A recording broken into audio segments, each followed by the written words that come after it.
ഇപ്പം ഒറ്റയ്ക്കുള്ള വീഡിയോസ് ആണ് 2-3 മാസമായിട്ട് ഇടുന്നത്. എന്താ എന്റെ ഉദ്ദേശം? സ്റ്റിൽ മല്ലു ഫാമിലിയെ ഇഷ്ടമുള്ളവരുടെ കമന്റ്സ് മൊത്തവും എവിടെ അമ്മ എവിടെ വൈഫ് എവിടെ ഏത് റൂട്ടിലേക്കാ വണ്ടി തിരിക്കണേന്ന് എനിക്കിപ്പോ മനസ്സിലായി. മുന്നേ വൈഫിന്റെ ഒരു പ്രശ്നം ഞാനും അവളും ചെറിയൊരു പ്രശ്നം ഉണ്ടായിട്ട് ഭയങ്കര ഇതുണ്ടായിരുന്നു. ഞാൻ ഓർക്കുന്നു, വല്ലാതെ ഓർക്കുന്നു. Flash back. ഈ ഒരു പൊന്നൂസ് അവിടെ എന്താ വീഡിയോയിൽ നിൽക്കണില്ല, എന്റെ വീട്ടിലില്ല, എന്റെ കൂടെ ഇല്ല, എന്താ സുജിനേട്ടാ പ്രശ്നം, അങ്ങനെ ഇങ്ങനെയൊക്കെ ചോദിച്ചിട്ട് നിങ്ങൾ അവരുടെ തന്നെ അവളുടെ തന്നെ ചോദിച്ചൊക്കെ ഇൻസ്റ്റാഗ്രാം അക്കൗണ്ട് അറിയാലോ. അപ്പൊ നന്നായിട്ടുണ്ട്. പണിയെടുത്ത് ചോദിച്ചോടാ. അപ്പൊ ഇതുപോലെ ആൾക്കാരൊപ്പേക്ക് ഞാൻ ഡ്രാമ കളിച്ചാണ്, അങ്ങനെയാണ് ഇങ്ങനെയാണ്, അതാണ് ഇതാന്ന് പറഞ്ഞത്. ഇപ്പോഴും നീ ഒന്ന് പോടാ, നീ പണ്ടേ ഉടായിപ്പാ. അതായത് നിങ്ങൾ കുറെ വർഷം പ്രേമിച്ച് കല്യാണം കഴിച്ച ആളുകളാണ്.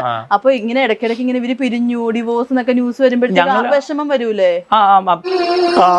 സഹിക്കാൻ പറ്റണ്ടേ. ഇപ്പോഴും ഇതേപോലെ ഇൻസ്റ്റാഗ്രാമിൽ ഒന്ന് പേര് മാറ്റി അവള് എന്ന് പറഞ്ഞിട്ട് അതിന്റെ പേരും കുറെ ആൾക്കാര് മെസ്സേജ് അയക്കണോ, കമന്റ് ഇടണോ. ഇൻസ്റ്റാഗ്രാമിൽ പേര് മാറ്റി വെച്ചിട്ട് അതിന്റെ അർത്ഥം പിരിഞ്ഞു എന്നാണ്.